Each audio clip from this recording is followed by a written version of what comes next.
তোমাকে ডাকি যদি একবার আল্লাহ, আমাকে কাছে টানো বারবার। তোমাকে ডাকি যদি একবার আল্লাহ, আমাকে কাছে টানো বারবার।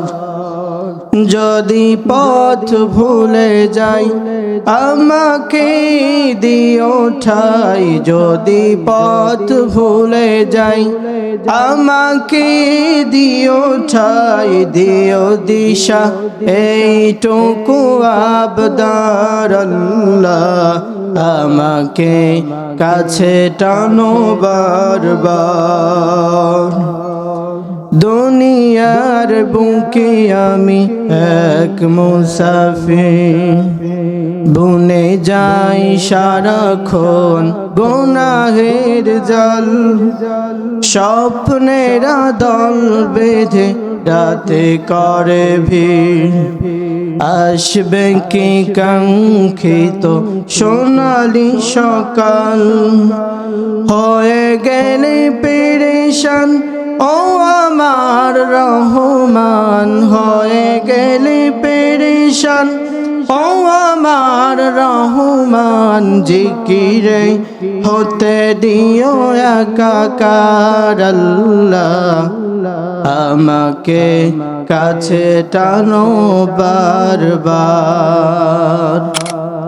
আল্লাহ সুবহানাহু ওয়া তাআলা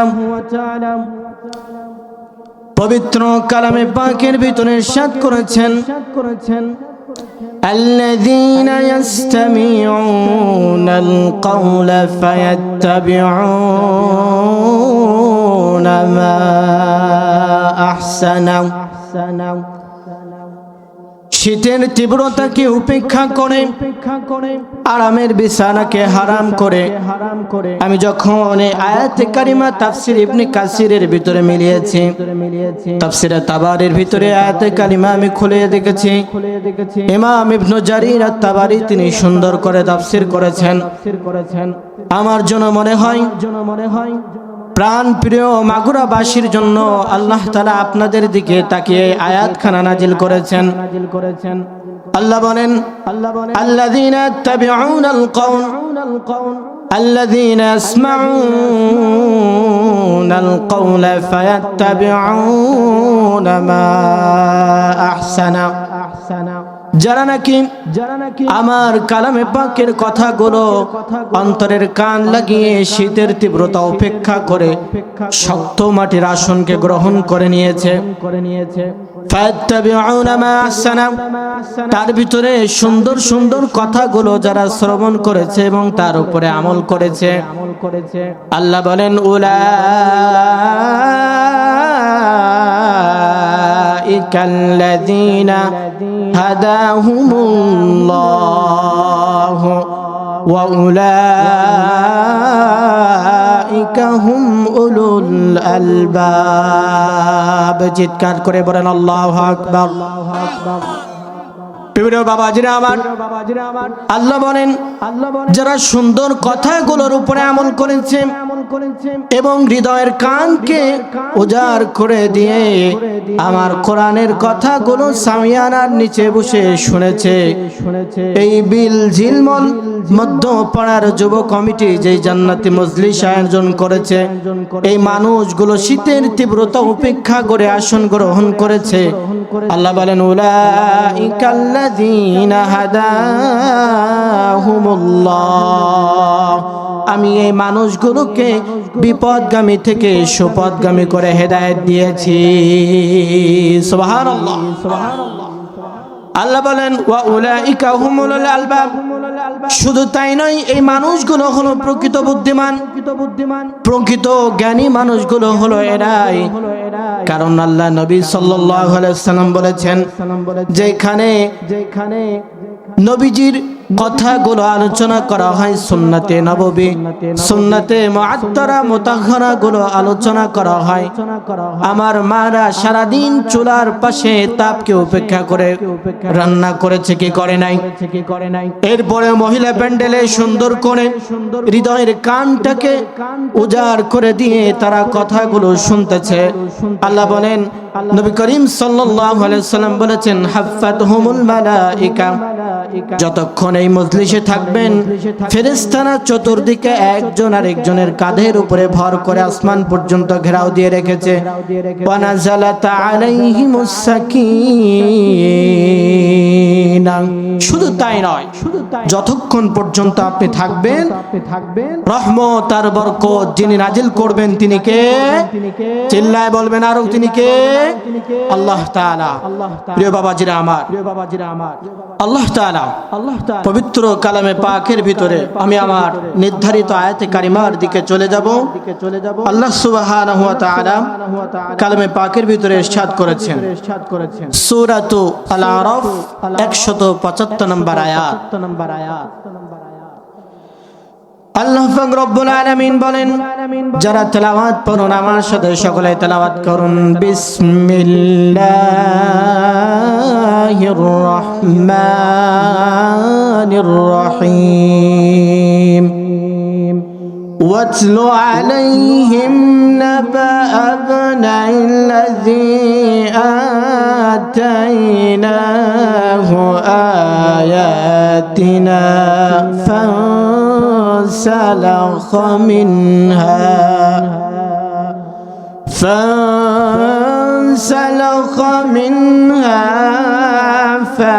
فأتبعه الشيطان فكان من الغاوين।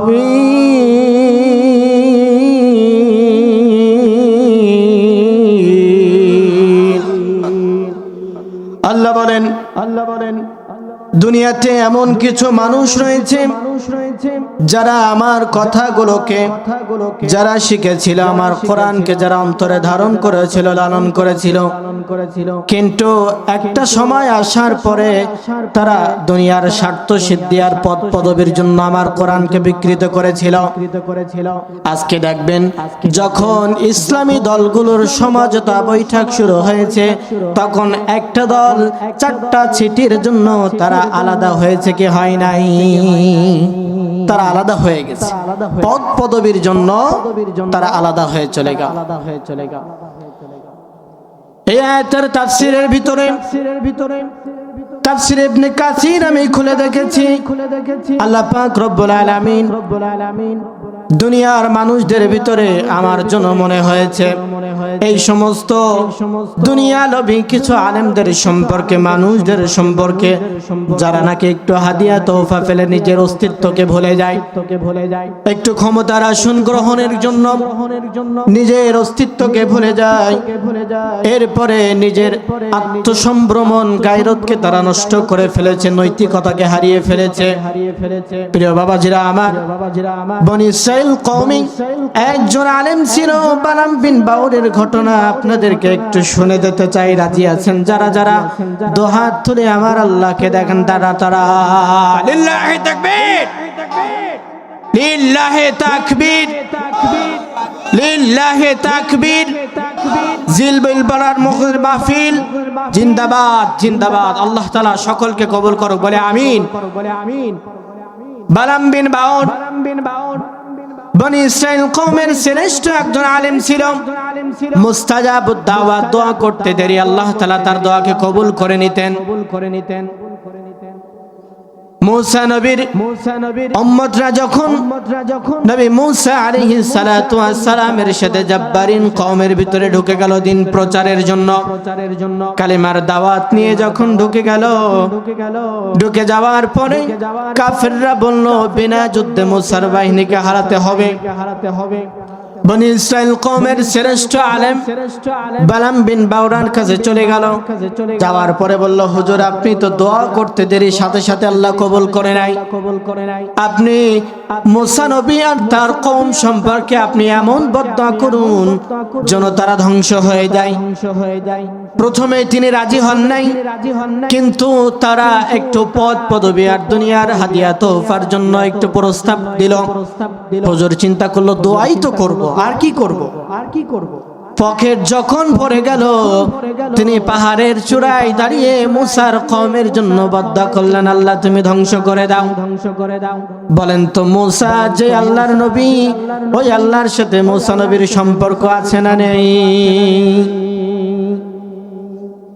আল্লাহর সাথে তিনি কথা বলতেন উইদাউট ভায়া অ্যান্ড মিডিয়া, কোনো মধ্যস্থতা ছাড়া তিনি কথা বলেছেন, আল্লাহর সাথে দেখা করেছেন।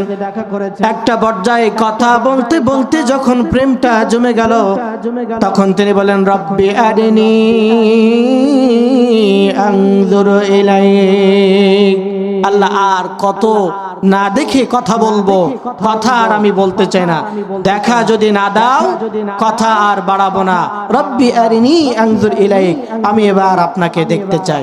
আপনি একজন মানুষের সাথে দেখবেন, আমার যুবক ভাইরা অনেক মাশাআল্লাহ আলহামদুলিল্লাহ আপনাদের যে আয়োজন করেছেন, এই যুবক আমি আমার জেলার কথা বলছি, অনেক যুবক আছে তারা ঘন্টার পর ঘন্টা মেয়েদের সাথে কথা বলে কি বলে না, কথা বলতে বলতে এক পর্যায়ে বলে যে আর কত কথা বলবো, যে মানুষটার সাথে সারা জীবন ফোনে কথা, এবার তার দেখার দরকার আছে না নাই?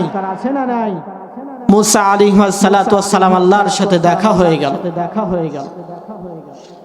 প্রিয় বাবাজিরা আমার, বালাম বিন বাউরা যখন কথা বলেছেন, কথা বলার জন্য যখন মুসা নবীর জন্য যখন বদদোয়া শুরু করলেন, পাহাড়ের চূড়ায় দাঁড়িয়ে বদদোয়া মুসা নবীর বিরুদ্ধে কবুল করে নাই। যেই বদদোয়া, যেই কুয়া, যেই গর্ত মুসা নবীর জন্য খুঁড়েছে, ওই গর্তের ভিতরে নিজেই পতিত হয়েছে।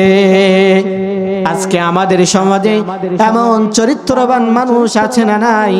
দুনিয়ায় কিছু মানুষের ঘর আগুনে পড়ে আর এই ব্যক্তি আলু পুড়িয়ে খাওয়ার ধান্দা করে, আছে না নাই? আপনাদের এলাকায় হয়তো নেই, আমাদের এলাকায় আছে, বহুত আছে, সাতক্ষীরায় এ জায়গাও আছে। আমি আরো বলতে চাচ্ছিলাম না আপনাদের কথা, কিন্তু আপনারা নিজেই স্বীকৃতি দিয়ে দিচ্ছেন। প্রিয় বাবাজিরা আমার, এজন্য দুনিয়াতে কিছু মানুষ স্বার্থলোভী মানুষ আছে, কিন্তু কোরআন সেই দিন আপনার আমার নামে মামলা করবে, কোরআন মামলা করবে। আপনি আমি মনে করি যারা দুনিয়ায় কোরআন শ্রবণ করে শুধুমাত্র তাদের বিরুদ্ধে মামলা হয়, কোরআন আপনার বিরুদ্ধে মামলা করবে না। কোরআন আপনার জন্য দুইটা মামলা করবে। প্রথম মামলা করবে, কোরআন যে নবীর উপরে নাজিল হয়েছে ওই নবী প্রথম আপনার আমার জন্য মামলা করবে। সূরাতুল ফুরকান 30 নম্বর আয়াতে আল্লাহ তাআলা বলে দিয়েছেন, ওয়াকালার রাসূলু ইয়া রাব্বি ইন্না কওমি ইত্তাখাযু হাযাল কুরআনা মাহজুরা। আল্লাহ বলেন কোরআন দিয়ে মানুষের মধ্যে সত্য বিচার করো।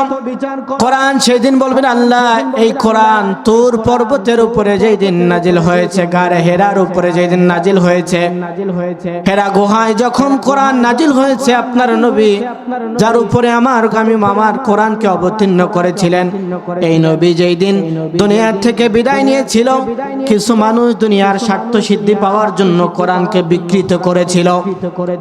কোরআন তাকের উপরে থাকতো, বছরে 2 বার বের করতো, উপরে একটা চুমা দিয়ে সুন্দর করে রুমালটা দিয়ে মুড়িয়ে আবার রেখে দিত।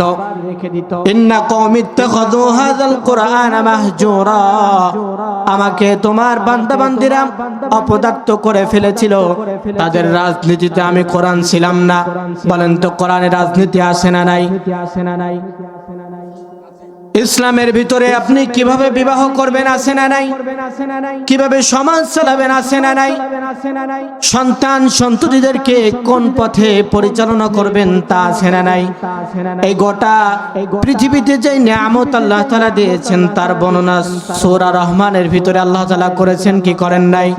তাহলে সব কিছুর বর্ণনা যদি করে থাকে আমার বাবাজিরা সাক্ষ্য দিতে হবে আজকে এই মজলিসে বসে। এই কোরআন রাজনীতি, আল্লাহর জমিনে অর্থনীতি, সমাজনীতি, রাজনীতি কিভাবে চলবে তার কথা আল্লাহ বলেছেন কি বলেন নাই? কোরআনের ভিতরে সাহাবীদের একটা জুতার ফিতার প্রয়োজনও যদি হতো এরপরে আল্লাহর কাছে চাওয়ার জন্য বলা হয়েছিল। অতএব তিবিয়ানাল লিকুল্লি শাই, আল্লাহ তাআলা খুলে খুলে বর্ণনা করেছেন তোমাদের কি দরকার। আসমান আর জমিনের সুন্দর নিয়ামতকে তোমাদের জন্য রেখে দিয়েছি।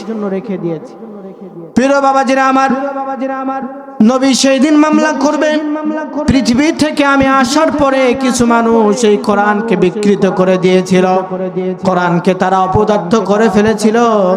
কোরআন মসজিদের সানসেটের উপরে থাকতো, মাদ্রাসার ভিতরে থাকতো, আর অন্য কোনো জায়গায় কোরআন ছিল না।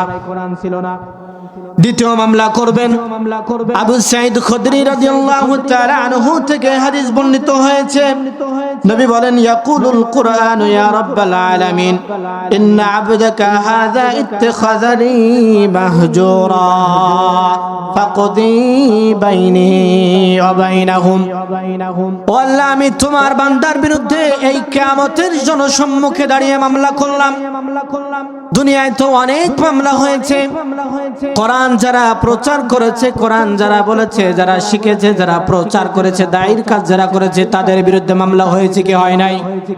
আপনাদের এলাকায় হয়তো হয় নাই, আমার এলাকায় হয়েছে।